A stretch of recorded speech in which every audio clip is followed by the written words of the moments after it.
Hi mga mari, naglagay ako ng spices dyan sa bowl katulad ng olive oil, salt at black pepper at paprika. So ihulog na natin yung patatas at saka carrots at yung kalabasa.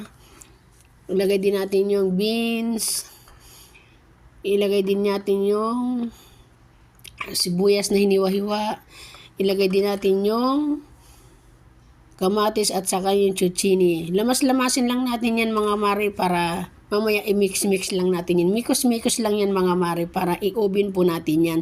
So ito namang isa ay meron din tayong mga ingredients dyan sa katulad ng olive oil, oregano, tapos paprika, salt at saka asin. Ayan. Yan naman po ay pang marinate ko sa manok. Imamarinate natin yung manok, mamaya-mayang konti, mga 10 minutes. Tapos pagsama-samahin na natin silang lahat at saka natin ilagay sa oven. So ayan po oregano.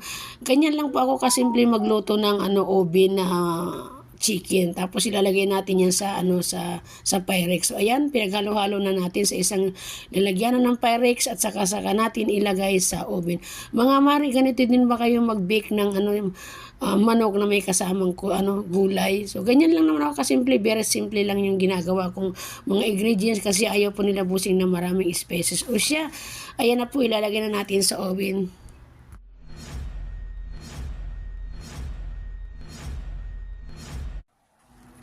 Ito na nga mga mare, after 5 minutes, luto na po ang ating baked chicken. O siya, salamat everyone. Sana po yung nagustuhan niyo po ang ating video for today. Bye bye, God bless!